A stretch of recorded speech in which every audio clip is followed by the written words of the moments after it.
echosbox podcast is not meant to be or claiming to be a good place for therapeutic advice. The host is not a licensed therapist and is not offering any services or advice related to mental health in a professional manner. The content discussed on echosbox is commonly highly explicit due to the real nature of expressing honest emotions. While we don't mean to offend anyone, the reality is these discussions might be triggering to many people. Out of respect for all, please do not listen if this content isn't right for you, and forgive us if you have a poor experience. Keep your brain healthy.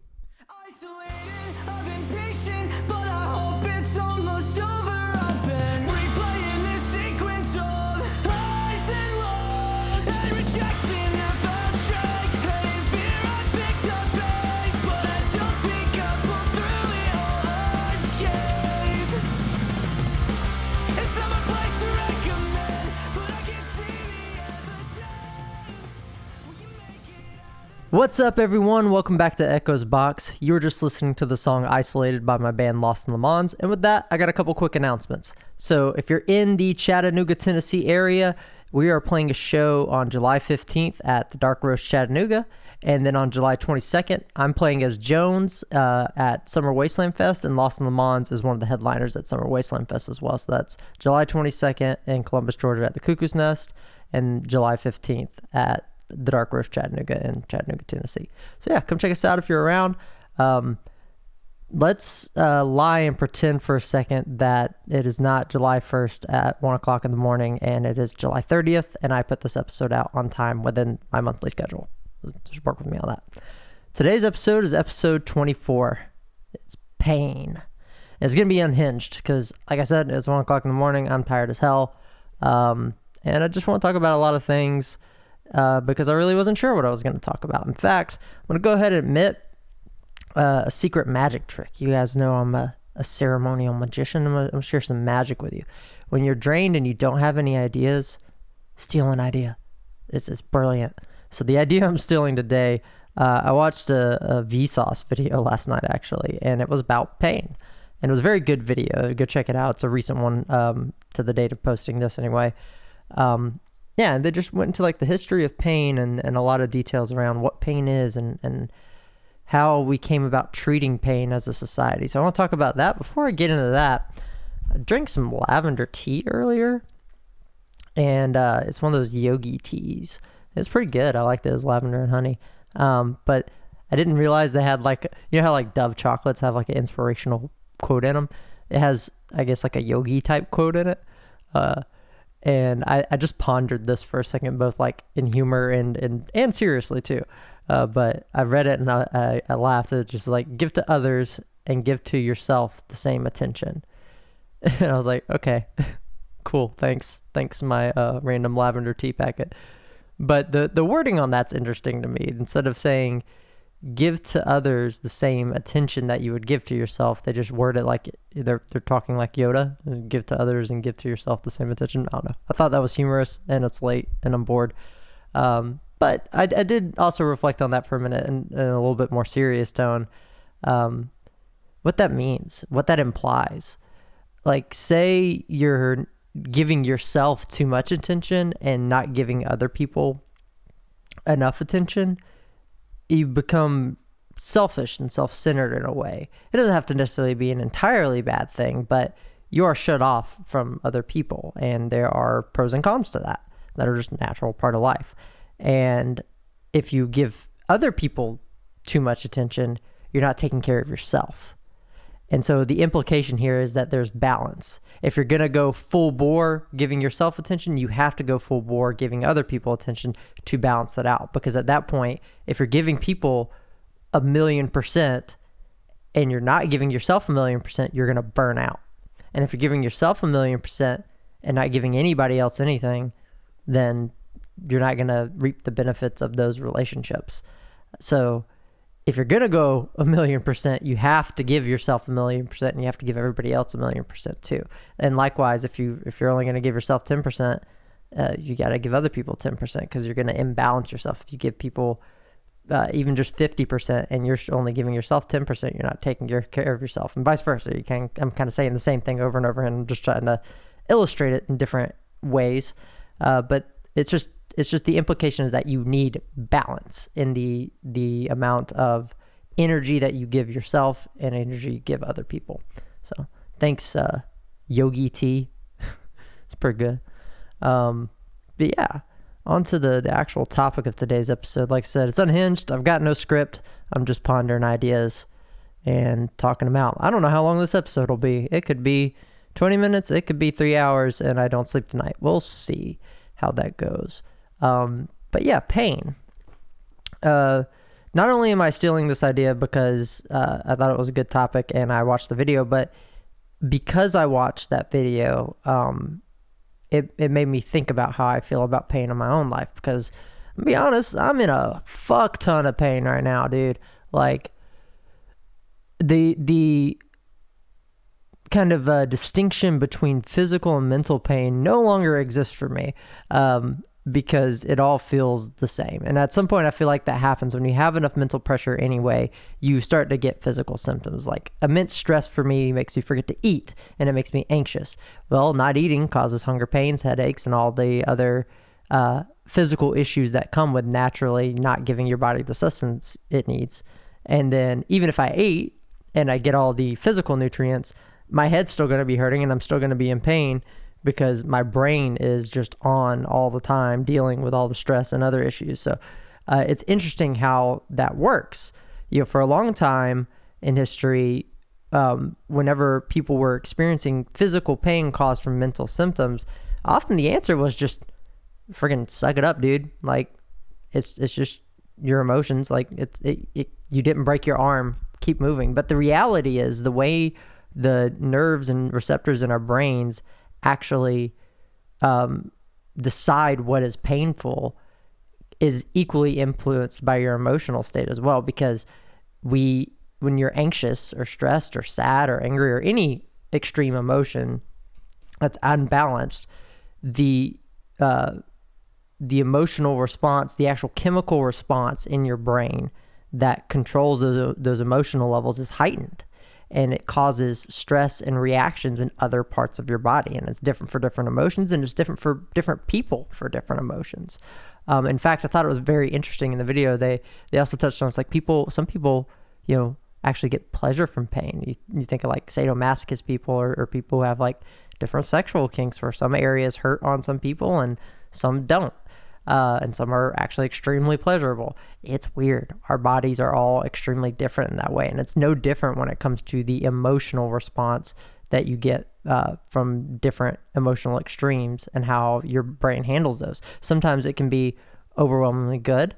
And let's use happiness as an example. You could be overwhelmingly filled with joy. Just, it's awesome. You're the most happy you've ever been, but then you're actually in pain. Could you imagine that? You know, I can't imagine that, mostly because I don't feel joy because of depression. It's very difficult for me. So I can imagine that if I did feel joy, it would not feel painful. But perhaps for somebody, an overwhelming amount of happiness actually gives them a headache or something. It's just weird. That is totally possible and would make sense in terms of like brain chemistry and how one individual's body reacts. Now, in general, you can observe trends. So like a good example is anxiety. When somebody is overwhelmingly anxious, there are common symptoms that we have observed and analyzed and tested that most people will experience. So things like anxiety makes you stressed, it'll give you a headache, you'll lose sleep, you'll feel fatigue, you'll be frozen, maybe you feel actual physical pain in limbs, tremors, shaking, your body temperature drop, all kinds of different physical attributions that are common across the majority of people. But just because it's common doesn't mean it affects all people. Some people could get a rush from anxiety, and that is just an interesting thought to ponder. And it's something that we have seen in society over and over and over again in different variations and different examples. And in fact, that's why it's been so difficult to treat pain. And that's why in the past, when it came to emotional responses that caused pain, we were like, well, it's just your emotions. You got to move on. There was nothing you could do. And then pharmaceuticals came along and we're like, yeah, we made some drugs. Here's some Xanax that'll calm you down. Here's some depression pills that might help shock your brain. But in between pharmaceuticals and negligence, we had like weird things like lobotomies and shock therapies and things like that for different mental pains. And a lot of the times, and this is still true of some pharmaceuticals too, some people would no longer experience the pain, and other people would still experience the pain, but just not care about it anymore. They weren't thinking about it. And that's a common thing with the lobotomies is, and you see it all the time in like horror films or thrillers where somebody gets lobotomized and they become zombie-like and they're just like staring off. And it's almost like the lobotomy made them crazy or chilled them out. But what it really did is just poked a hole in the brain receptor that removed everything that they felt about like actual care, like feeling responsibility and care for yourself. That's gone. So in some cases that did remove the pain but made them zombie-like. In other cases it didn't remove the pain, made them zombie-like, and they didn't care about the pain. So they were just in immense pain all the time and didn't express it because it's like, oh, I don't give a shit about anything because I'm a zombie now. And pharmaceuticals kind of took the same route in some areas and still do to this day. They can make you feel like a zombie. I remember being on some SSRIs and I just felt like my head was fogged all the time and I could not give a fuck about anything. The only downside is that when it came to dealing with depression for me personally, and this is a great example of how different it is in different individuals, those medications either made my depression worse or did nothing, and I still felt my depression immensely. And instead of it being like the lobotomy example, I was like, yeah, I feel depressed, but I don't care. It was, I feel immensely depressed and I'm a zombie. So I got fucked. It sucked. But for other people, some of those drugs are fantastic. It makes them feel the sunshine again and breathe and feel alive, and it's great. So it's just really interesting how different bodies and different chemical structures of people's brain, your DNA, all the kind of scientific junk that composes us as people responds differently to different chemicals and treatments for pain. And it's to the point where we've got it down to a methodology, but not truly a science.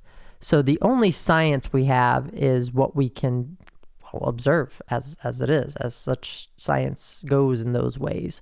So when doctors are diagnosing pain, they have to go with what they can physically see, what the patient describes, and sometimes just redirecting the pain even. In fact, I was surprised to learn, and I know I'm not getting that entirely right, but it's some combination of pain redirection, pain treatment, and pain removal. Like I guess to better explain, you can remove the cause, the source of the pain, you can treat the pain, or you can redirect the pain. And it's interesting that pain redirection is actually a methodology in medical science still. It's like, I remember watching an episode of House like a month ago now, and it was the episode where he was having to abstain from Vicodin as part of a bet with Cuddy, and if he did it successfully, he wouldn't have to do clinic duty for like a week or something stupid. And he was in so much pain in his leg that to stave off the pain without needing the pain medication, he broke his fucking fingers. And when I forget the other Dr. Wilson, when Dr. Wilson walks in and is like, what the fuck did you do? The House is like, pain management. And he's like, you redirected the pain to focus on your hand so you wouldn't feel it in your leg. And it's like, yep.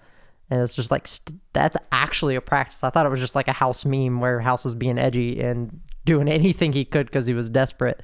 But no, that's actually a thing that is part of the methodology of a medical practice to try to redirect pain to another area to see if maybe that alleviates pain from the previous area. And it's interesting because perhaps if in terms of temporary pain, now obviously in my Dr. House example, that is chronic pain that is everlasting. That's why he was on the pills in the first place, and that's why you have a whole ass fucking show that harps on that so much. But in terms of real life, a good example might be a temporary pain.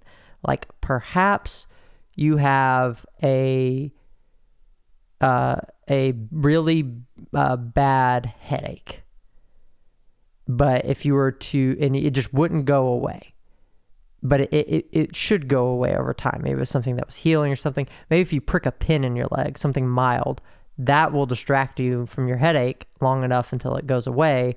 And then eventually the nerve pain should naturally heal, and that'll go away too. So you kind of cause yourself double pain in a way, but you're only focused on one.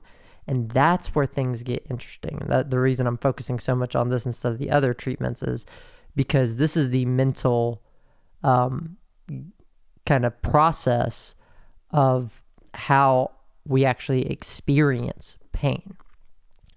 You know, when it comes to the other options for like actual treatments or alleviating pain, those are very physical things. If I give you a drug that is going to change the chemicals in your body to numb pain receptors, whether that's like an injection like lidocaine or a drug like Vicodin or an anesthetic of some sort, those things are either putting you to sleep or changing chemical structures or numbing nerves so that you do not feel pain.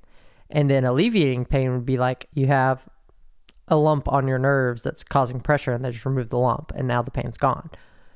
But how did you experience the pain to begin with? Well, that's where that methodology of pain redirection becomes interesting, is because we have observed that the brain is only experiencing pain if it's focused on the pain.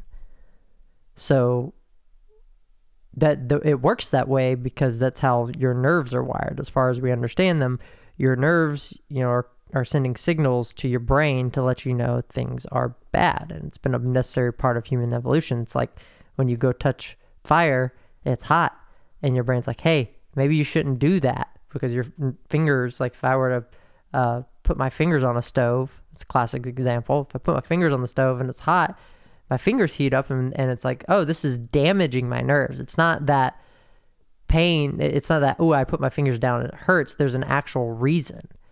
You put your fingers down and your fingers are able to sense, hey, these are killing my cells. This is killing my nerve endings. So I'm going to send an emergency message to the brain. So it goes, ow, and makes me pull my hand away so I stop killing the cells on my body. That is how that works.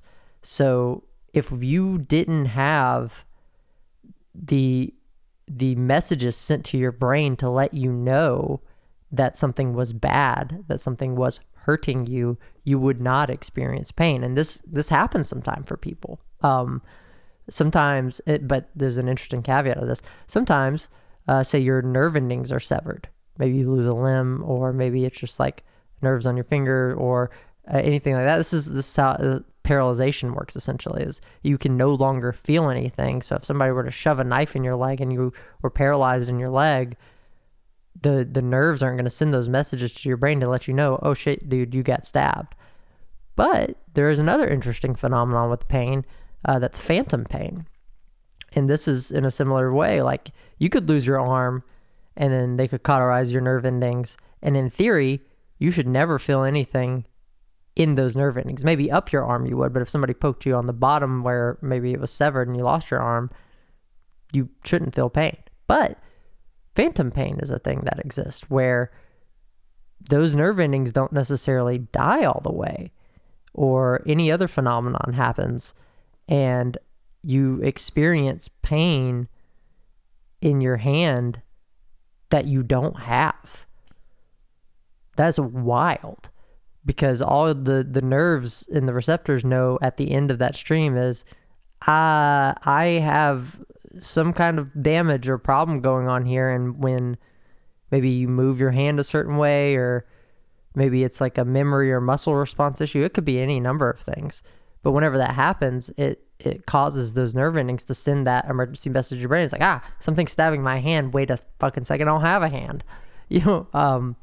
So it's just very interesting that both an observation of pain, both an experience of pain and a lack of experiencing pain is all still based on those nerve receptors. That's kind of what it boils down to. And it's the same thing when it comes to the emotional pain, right? And it's what I was just talking about towards the beginning of the episode. It's that whenever you're experiencing a heightened emotion that causes you pain, it's because a chemical reaction is happening in your brain. And your brain has lots of nerves in it. It's the main place that's receiving and sending those nodes. It's the one making those executive decisions and those executive functions to define that it is in pain. So if a mental issue is occurring, of course you're going to feel pain, and arguably you'll feel pain faster. I have a theory. I haven't researched this very much, but just as a patient, I have frequent panic attacks, right? And they come on very fast and suddenly for me. That's how they work for me. I'm sure they're different for other people. In fact, I know a lot of other people who experience panic attacks differently than I do. But for me, I can begin to feel anxious, and I can feel myself get anxious. And if it doesn't stop, I'm going to have a panic attack at some point. And once the panic attack happens, it happens, man. And it's those chemicals are like right there. They're in the same space. They're all within the brain. And so arguably, a pain from a mental issue happens almost quicker, maybe. Like I said, it's a theory. Maybe it happens quicker than a physical pain. Like maybe once a chemical spike reaches a level where it's high enough to cause you a physical issue, maybe it would reach your brain faster than if you picked yourself with a pen or touched a hot stove. I'm sure it's like minuscule, I don't even know the smallest unit of measurement word, but like an atomic measurement of difference in like the 1 billionth decimal place of a second in terms of response time on which one's faster. But at the same time, it's just like something I pondered for a minute. Like I said, this episode's unhinged, so if you're still rocking with me, hell yeah, let's keep going, because I got a couple more thoughts. So, with this, understanding how pain works, but not really understanding how to manage pain is where we get into talking about pain management. And there's a bit in that vsauce video that occurred where he like extinguished a match with his 2 fingers, and then he showed like some episode of some old TV show where the characters were exchanging things, and they were like in the military or something, and one of the guys does the same trick. He puts the match out with his fingers and doesn't even wince, and then when the other guy goes to do it, he's like, oh shit, how did you do that? And I'm going to butcher the quote, but I think it was something along the lines of I didn't pay attention to the pain, is how I did it. And there's a lot of truth in that. I know personally for me, when it comes to pain management, a lot of it revolves around focus. And that's something that personally, my spiritual practice and also being heavily involved in meditation has given me the skill set to really focus and redirect what it is I'm focused on, where my attention sits. And I can sit it to anything however I want. Now, it may not be instant, and it may even be difficult. Like, if my leg is broken, I'm sure that hurts. I've had a broken leg once in my life, and it did hurt. I remember how much it hurt, but over time, it didn't hurt so much. But had I been able to sit down and focus, at least for periods of a time where I was able to hone in my attention on literally anything else, even if it was just into the void or focused on a singular object or whatever practice you want to throw at it, that would have at least alleviated me experiencing the pain. Now, the pain is still there. I have a damaged limb. The pain is going to come back if my attention drifts back to the body, because the body is damaged and those nerves are firing off. That is a chemical response. My brain is supposed to do that. But I also am in control of these processes in my brain, at least to some degree, I'm able to also choose what messages are sent consciously. That's an interesting phenomena that we can also observe, and that's the whole it's the same thing. I'm speaking to it in terms of meditation and spirituality, but it's the same concept, because these things are the same. It's the same concept as just putting out the match with your fingers and not giving a shit. You just do it. I mean, like, I wasn't paying attention to the pain, so it didn't hurt. Maybe it felt warm. Maybe it'll sting a little bit later because you got to burn and you damage the cells. But in the moment, you can just do it and do it blank face and not have an ouchie reaction. And it's the same thing as if I were to redirect my attention and redirect my focus. So you can actually alleviate and manage your pain in that way. And it is super effective. It just may not necessarily be permanent. And that's where it depends on what kind of pain is it, right? If my leg's broken, it's not a permanent pain, but it's also not going to be gone by the time I don't know, come out of a meditative state or whatever it is I'm doing to direct my attention. Whenever my attention comes back to just being normal, I'm going to experience the pain again until the leg is healed. But maybe if I'm having a panic attack, if I'm able to put my attention on anything, let's say we're doing, what's a good simple meditation? Just the basic mindfulness practice is good, but I really like zazen meditation. In zazen, you sit in a certain position with your knees. You basically get on your knees and rest on your feet in the most basic form of this. I have a nice little meditation bench that makes it slightly more comfortable, but you sit up with your back straight and your palms out in a certain way, and you focus on whatever is directly in front of you, your central point of focus, and all your attention is there, and you sit there for as long as possible. And that is the meditation. That's the whole thing. And it's just to direct your focus and attention on whatever it is that is directly in front of you. You can put a candle in front of you. You can put any kind of object to make it easier, but it's literally, it can just be a spot on the floor. And that is a very effective way to redirect attention for a long period of time. And I really like that, and that's something that I practiced for a very long time while adjusting to ceremonial magic, just to kind of harden the meditation skills that are required for ceremonial magic. But that it's a powerful thing. But like I said, in the context of a physical issue, once you come back, it's still going to be there. But maybe for a mental issue, it'll go away. So maybe I'm having really bad anxiety. If I go sit down and do some zazen, it'll be relieving. Well, that kind of seems stereotypical, right? If you're stressed or anxious, people recommend meditation. But that's why, right? It's the redirection. It helps. But what if you're angry? What if you're sad? What if you're happy? Think about all of the emotions. This would have the same impact on any emotion as it does on the emotions that people seek to manage pain for. So it's not just anxiety and stress. It's all of it. It can do all of it. And that is just one method. Meditation is not the only way to do it. And I think the great example still is I can put out a match with my fingers. If you can just redirect your focus on the spot, it does the same thing as well. It doesn't matter how you direct your attention to manage your pain. It's just that you find a way that you're able to do it. And meditation is just an established practice where the whole point is redirecting your focus. And as a byproduct, it can be used to manage pain.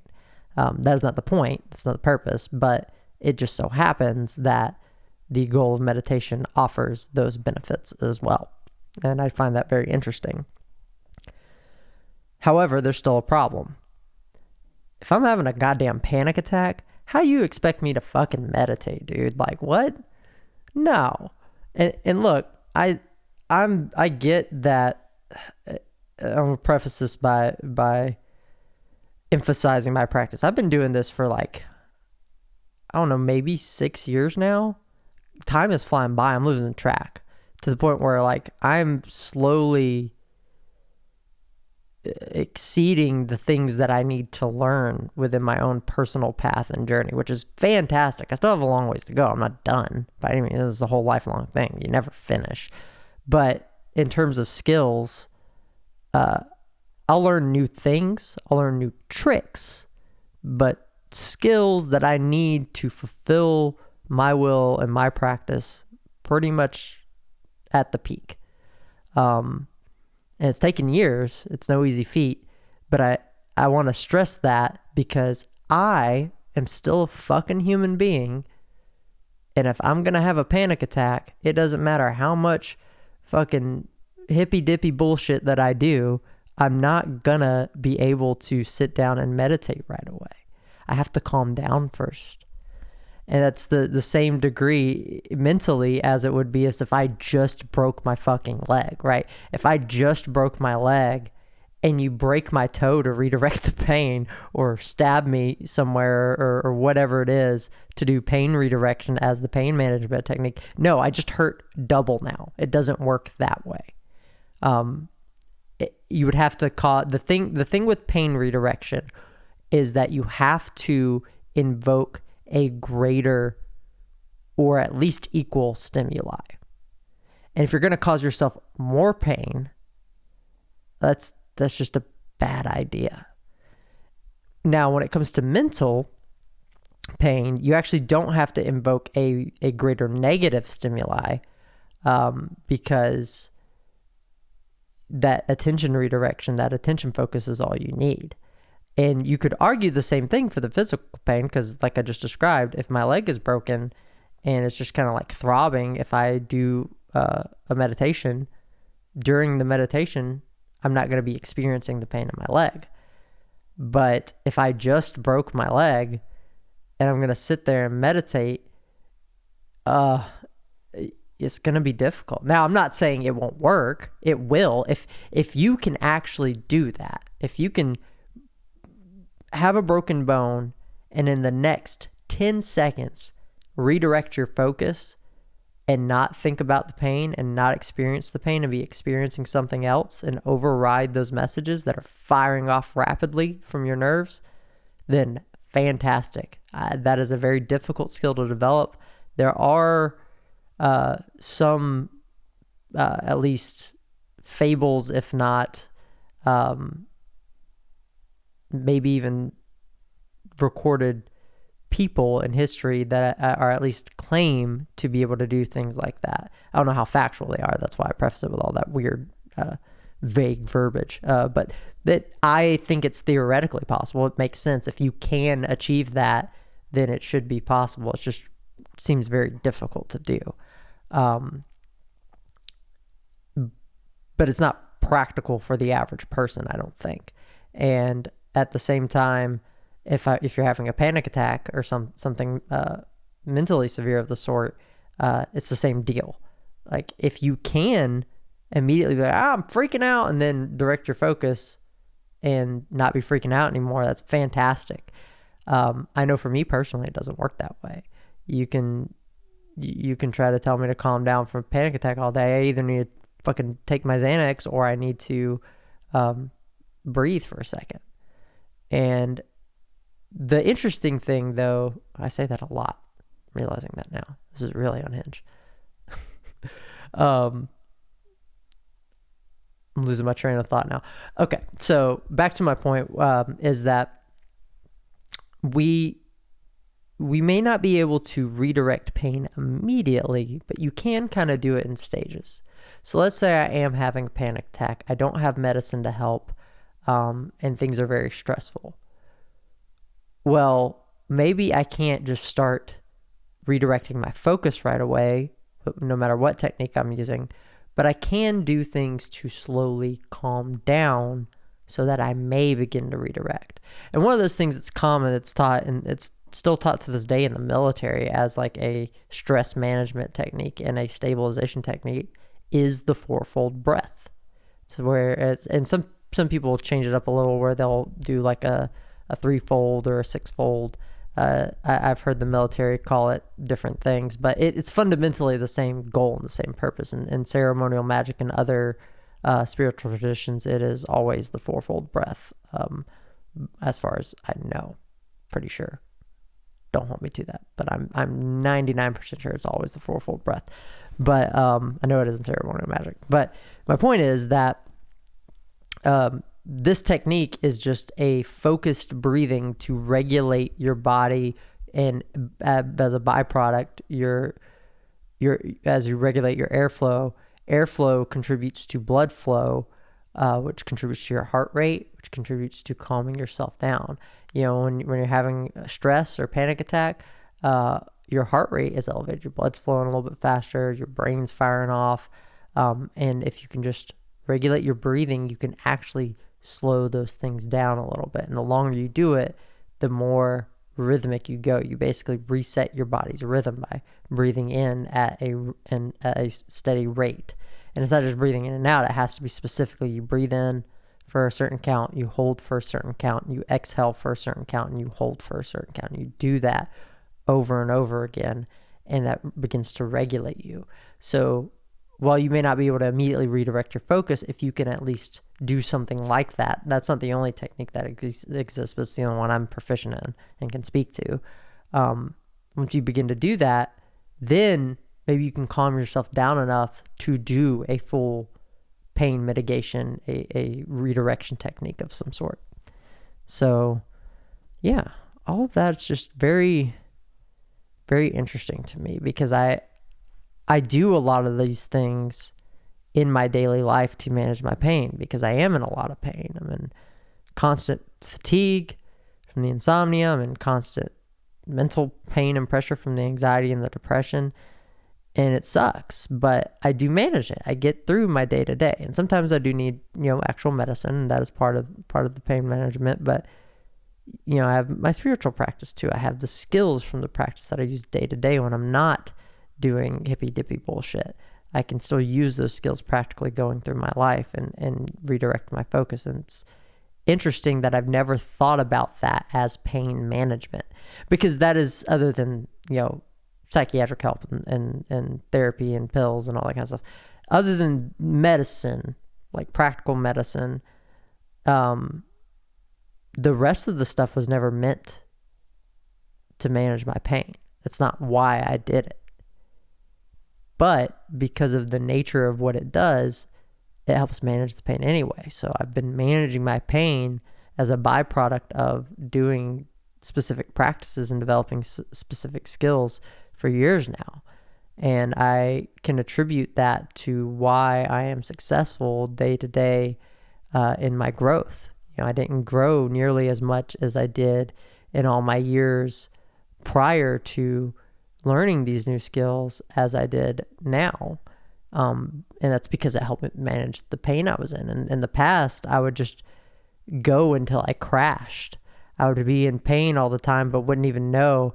It was almost like I was a lobotomy patient, but I was actually redirecting pain in a different way in the past. In the past, I would redirect pain by focusing on different things, by spending all my time and attention on different ideas, activities, whether that was food, staying up all night playing games, staying up all night learning how to program, writing projects, developing software, studying for certifications, playing CTFs. It didn't matter what it was. I was doing just a lot of something to overstimulate myself, to redirect pain and ignore it instead of treating it. So now, instead of redirecting and ignoring, I'm redirecting and managing. So I actively still acknowledge my pain. I'm experiencing my pain, but I'm also managing it so it's not just got a chokehold on my life.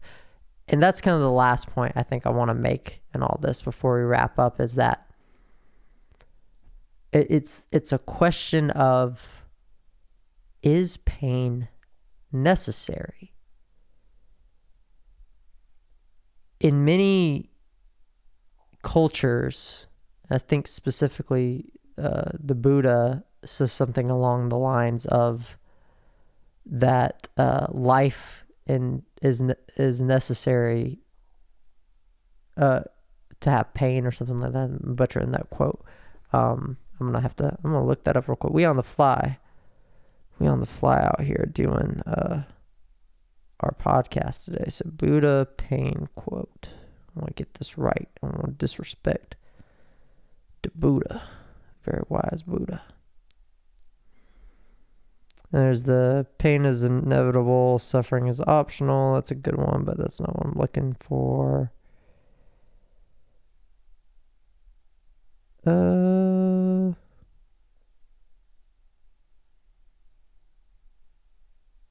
Oh, maybe that is it. Pain in life is inevitable, but suffering is not. And there's another quote that is more along the lines of that life cannot exist without pain. I can't remember what that is, and that's probably not the verbatim quote. But the idea that's being conveyed there is that if you are going to be alive, pain is a necessary experience. And if you are going to be in pain, that just tells you that you're alive. That is the relationship between those ideas. But I think the question of is pain necessary is actually a pretty valid one with all that I've expressed. If it is possible to manage pain, could it be possible to alleviate pain entirely, to remove pain entirely? Certainly, in some cases, we've demonstrated that that is true. It's with a side effect, like if you're paralyzed, you will not experience physical pain in some areas, but it's very isolated, right? You're just isolating it down to one variable, the physical. So if your leg is paralyzed, you can't feel physical pain in your leg. That's great. But what about the mental strain on your brain now that you don't have a working leg? That also causes pain, right? So it's not that simple. But I am trying to isolate an example where pain is removed. Technically speaking, it is removed from the leg. It is no longer there. I don't think paralysis is the right answer there, but just trying to kind of pontificate on this idea of questioning the necessity of pain, of challenging that ancient notion that has been philosophized, I guess, for centuries now. I think pain, the relationship between pain and being alive makes sense. So like if you are in pain, it is indicative of you being alive because you are experiencing pain, and in order to experience pain, as far as we know, you have to be alive. We don't know, at least on this earth anyway, whether or not there is anything outside of that. And say there is, say you're like me and you think that there's some kind of pathway where you'll ascend back to the source, and maybe there's some in-between stuff, and there's in my personal belief, there's infinite possibilities for things. So it becomes very complex, and it kind of hurts my brain to think about the philosophy and theologies there sometimes. So I tend not to do that and just focus on the work. But the point being is that we don't know until we experience it after we're dead. So, and that's a problem for later. As far as we know now, as people, you're a person, you're listening to this podcast, you're alive. It's pretty good. I'm a person, I'm speaking. If I were to experience pain right now, if you were to experience pain right now, that would tell you, hey, I'm alive. That's a sucky wake up, but you're alive. You're experiencing pain. It's a good physical indicator. I think that relationship's valid. I'm not so sure that life needs pain. Life can benefit from pain because pain helps kind of speed up evolution in some ways. We learn not to touch the hot fire. We stop burning ourselves alive and don't use fire for things that are risky. And we learn to control the processes and do research. We get more scientific with it, and chain of evolution occurs, and that's like in a nutshell. It takes a long time, for sure. We have to make mistakes, and it is sometimes at the expense of lives. You know, eating the poison berries until we have a record of which ones are bad and which ones aren't. Took our entire existence. and we're still not done. I'm sure there's new plants that we find from time to time. It's insane. But the point being that pain in those respects does cause progress. But that's not the only method for progress. As you become sophisticated, as you learn, and as we understand pain, I think life needed pain at some point, but I guess my personal question now to the universe is, will there be a point where life doesn't need pain? I'm not so sure that we're there yet, but as we begin to understand pain better and manage pain better, perhaps there is a pathway where pain is no longer necessary to life. Life doesn't need the pain. Pain, it would just be a thing that lets you know you're alive. It's an interesting thought. I don't think there's too much to work with there. It's just me thinking out loud, but that's what this episode was today. I'm just firing thoughts at you, man. So just think about it. Think about it. Maybe the Buddha's wrong. But realistically, at least for the foreseeable future, I think a more emotional pain experience will be necessary for us to evolve further as humans, because I think we've learned a lot, and maybe are reaching. We certainly have work to do. Like I said earlier, the medical sciences aren't as robust as they could possibly be, but they're very robust still when it comes to physical pain. So I think the next hurdle as we potentially approach solving physical pain is that will be dependent on emotional pain and mental pain to progress into the next state of our improvement and progress as human beings, because that is more complex. We don't have a good way to treat mental and emotional pain consistently, and we arguably don't have a way to treat physical pain consistently. I would say it's arguable, because it's certainly significantly more consistent than treating mental pain, but there are cases where there are some more complex physical pains that we don't have answers for, or we don't have maybe not answers for. Maybe we can find answers for them, but we don't have like a solution, like a methodology. Like, oh well, if somebody has cancer and 3 nerves split and they need this kind of surgery and this and this and this, that's complex. That's a very complex physical pain that you can't throw Tylenol at it, right? And I think those kind of things are the next physical hurdle, but beyond that, I think the mental and the emotional things are more complex, because physical is finite, but the mental and emotional states could change forever. I mean, they are finite too, technically speaking. They exist until you die. But if we're talking about in the context of your life, they are infinitely complex within the span of your life, at least, at minimum, and using only what we know. That is all I can really say for sure. I think that'll be the next hurdle. I think we have to experience more complex emotional pain and understand it more and figure out how to adapt, not just to manage it and treat it, but just like that's important too. But I'm thinking more along the lines of the hand touching the fire, and fire's hot, so don't touch fire kind of thing. We need to stop acting and doing certain ways and feeling certain ways, or experience more of certain things and do more of certain things, all the spectrum of those emotions, to evolve and adapt and become better, more evolved human beings in terms of pain. I don't even want to say the word better. I don't think it's necessarily better. I think that's subjective. And I don't necessarily even believe that myself, that it would be better. I don't really know what I think, but I do think it would be what is necessary to decouple life from pain. That is a huge step.